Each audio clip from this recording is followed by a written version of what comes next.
Yes, I'm wearing my hat inside again. It's because I wore it outside earlier where it's cold. So now I have to keep wearing it because I have hat hair. But anyhow, this is going to be my December reading wrap-up, and December was a considerably better reading month than November was. Several of the books that I read in December actually ended up in my Best of 2021 video.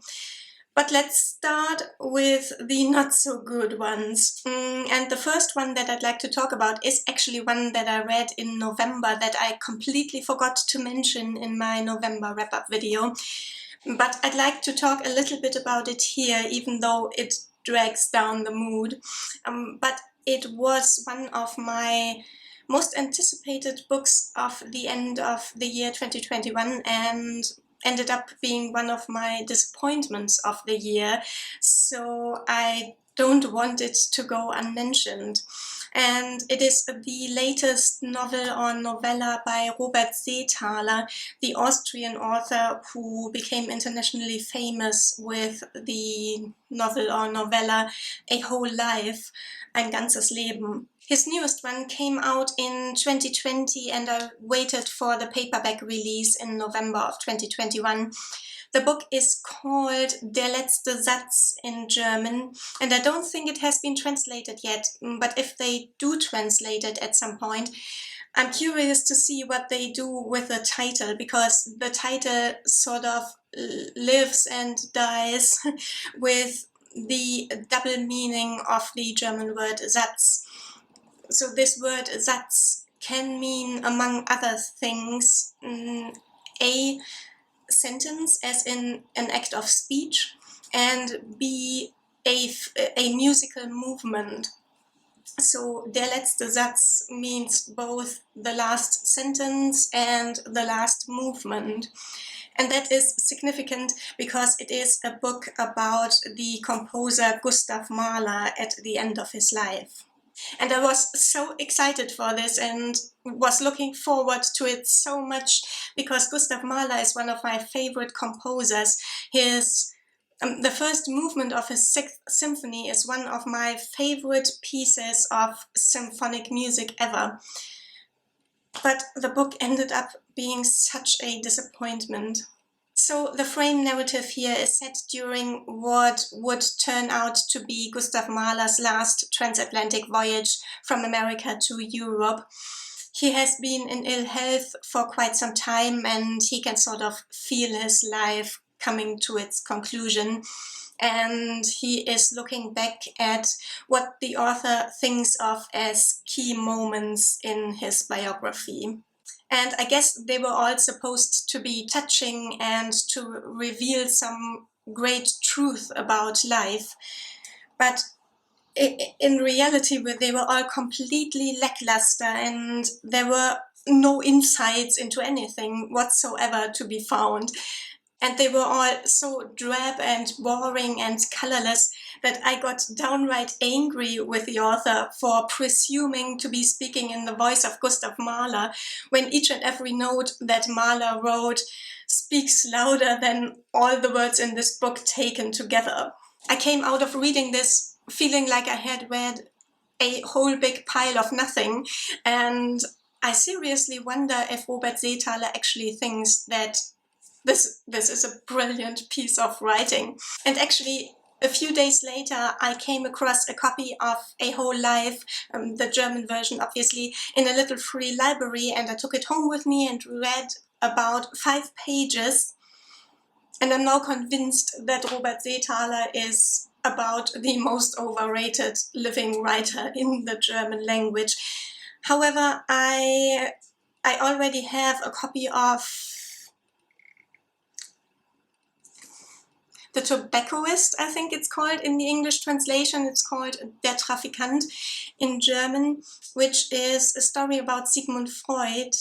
And I'm definitely still going to read this, or at least sample it and see what that one is like. Unlike A Whole Life, The Tobaccoist is actually, I would say, his most famous book in the German language region. Anyhow, possibly even worse than Robert Seethaler's book was The Perfect Assassin by K.A. Doore.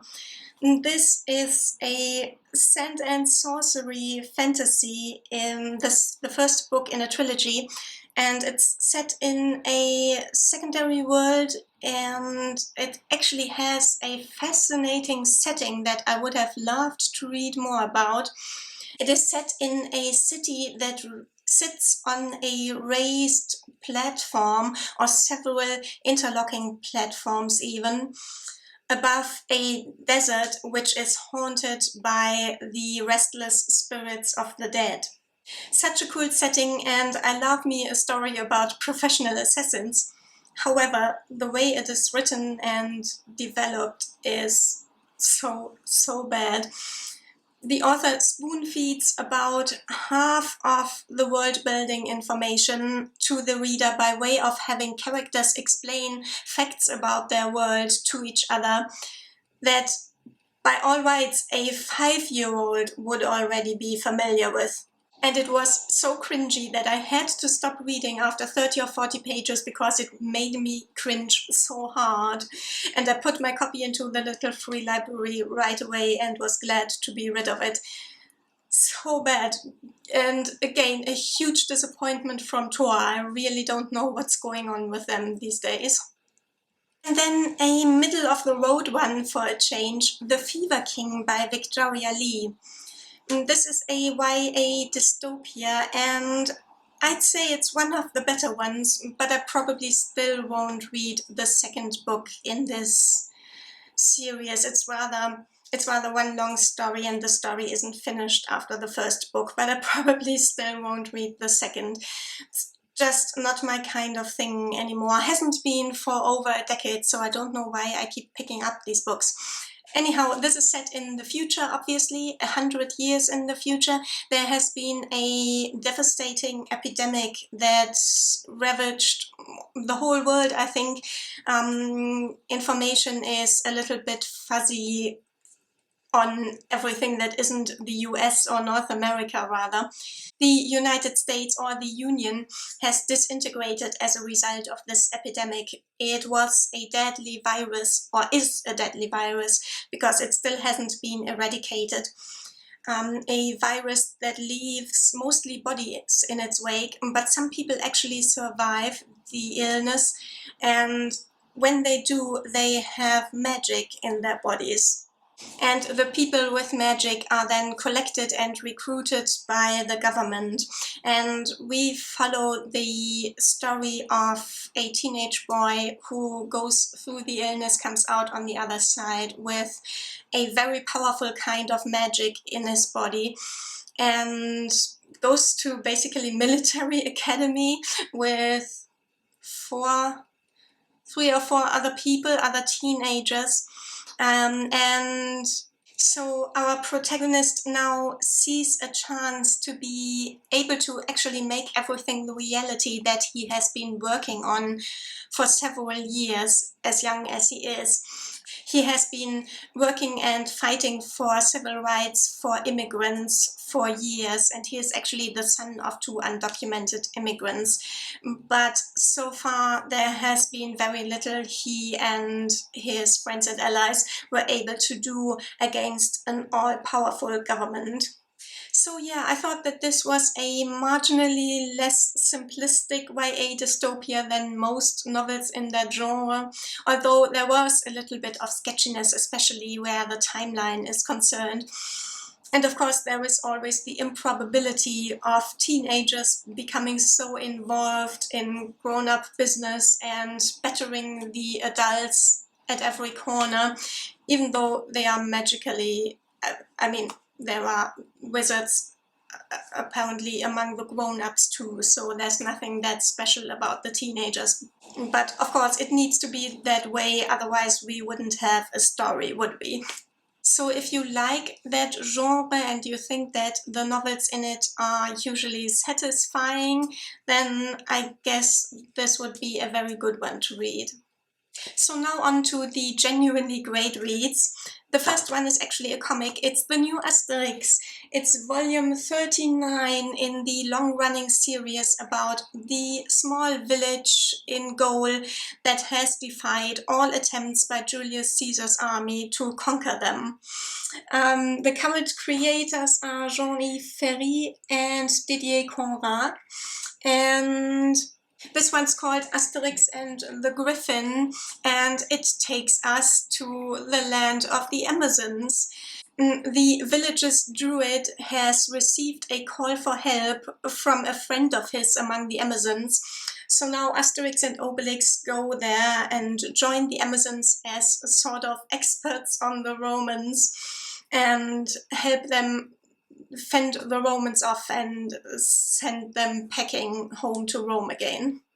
I thought that this volume was particularly good at doing the two things that these comics usually do, and that is that they comment and make fun of our current situation and the zeitgeist, but they are also grounded in actual knowledge about the ancient world and ancient sources. And I thought that this one was particularly clever in both of these regards.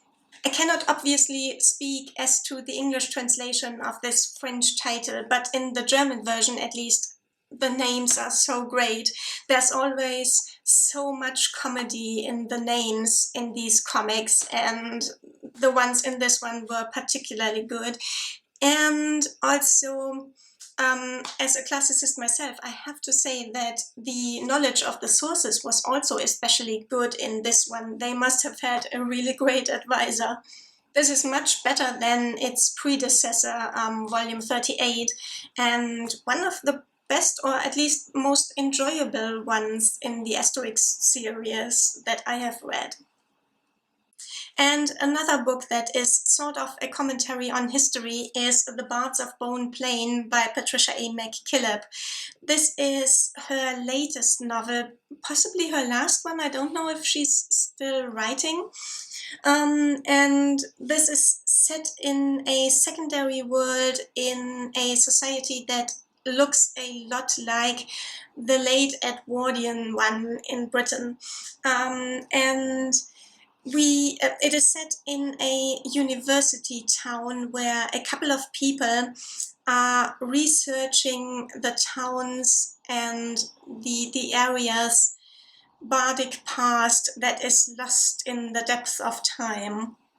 We have a university student who is writing his master's thesis on a legendary bard who is the town's most famous inhabitant and one of the university's earliest alumni, who vanished at some point in the deep past during a sort of competition or trial or duel even, in a spot somewhere near the town called Bone Plain, of which nobody knows where exactly it is located and if it even really existed.